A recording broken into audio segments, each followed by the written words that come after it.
Good afternoon. My name is Keevil. I'm a physician assistant here at the Ear, Nose, and Throat Institute and want to do a little follow-up on details of hand washing after our earlier video. So I can't think of a better place to discuss and demonstrate it than in the men's bathroom. Guess I should check first, see if there's anybody in here. Hello, hello. I think we're good. Go on in, fellers.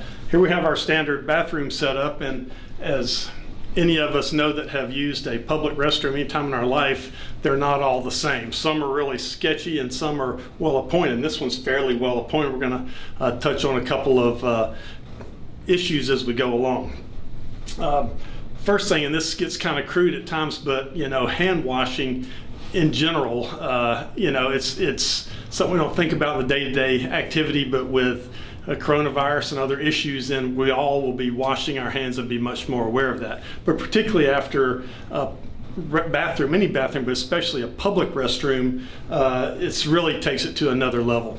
For instance, reaching up and grabbing the handle to flush whatever toilet is, and thankfully a lot of them are automatic now. That's certainly an improvement, but the mechanicals, that no telling what's been on there already. So a lot of people will get a towel or something to flush it, and I think we'll see a lot more non-flushing going on. Sorry about that. At any rate, same thing goes for the tap. You think, oh, this looks nice and clean, but remember, the same hand that grabbed that toilet handle came over here and grabbed this. So you want to be aware of that. The actual hand washing technique, and we'll talk about some other issues surrounding the bathroom in general. Of course, you want plenty of warm water. Just starting with soap on a dry hand, not good. The recommended technique, 5 steps: rinse, lather, scrub, rinse again, and dry, or wet first. So you need to wet your hands first so the soap can get around good. And so it's not just rubbing your hands like this. It's going around the back, between the fingers, because those interdigital places really hang up, and then also the nails, and that's a whole nother discussion. Under the fingernails is kind of a big deal. In the operating room, we really little picks and scrub under there, and these people, these big long ones, there may be a decrease in the number of these heavy-duty decorative nails, but the general rule of thumb is 20 seconds. Backs, fronts, get the nails, do a really good job of this. And funny, it's not necessarily the soap, it's the water and the agitation, really knocking those things loose and getting them off. Of course, a good rinse is important. And we all want to save water. What happens if you just reach out and grab that? Ooh, don't do that. Even with the back of the hand, maybe not. So sorry about that, water, but we're going to walk over and get our towel.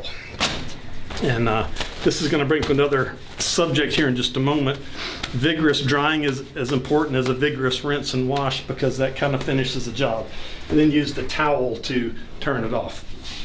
Now, one of the problems with airless dryers is there's several problems. One, same thing for those nasty folks that don't even bother to wash their hands, come and grab the handle. You've got your nice clean hands, walk over and grab the handle. Ooh, again, not good. So you should hang on to your towel to be able to open the door with the towel. And this has a nice open receptacle. I hate the ones that have the lid that you have to push down through, not fun. And some bathrooms you'll notice where there's a pile of towels in the corner because the trash can's way over there. And a lot of places are getting smart, they're adding cans, and this is the reason why, because people rightfully want to use a towel to open up the door. Let's talk about the air hand dryers. A cheap way for the companies to get out, and they will mention, oh, removes environmental waste and blah, blah. And yeah, I get that, but there's studies that have been shown, most notably by Harvard, and there's entitled The Horrors of Hot Air Hand Dryers, that actually these dryers blow more bacteria into the air. And this is a scientific study by the Harvard School of Medicine. And so, these dryers, it's sucking stuff out of the air and blowing it onto your hands. So we'll probably see less and less of those, at least in the short run, as we go forward. So the hand towel is best, very active drying, then use the towel on the door. One final thing just for food for thought there is about all the hand washing and drying your hands out. Well, so what we do, we lotion up, but guess what? Lotion forms a layer for the bacteria to kind of get trapped in and hang on and hard to get off. So I would recommend waiting till bedtime to do your lotion and just do your best during the daytime. Oh, one more final thing is good old hand sand. You can't always have soap and water available, so the hand sanitizer is nice. It should be at least 60% alcohol. This one's empty once again, but on your regular hand pumps at home, make sure it's a 60%. And same thing, rub it in all around between the fingers, do the nails. And the nails, we don't think about that. So keep those nails trimmed and clean. Clean your clippers and alcohol, and really scrub up under there between the fingers is very important. Thank you for your time. Please reach out to us if you have any questions.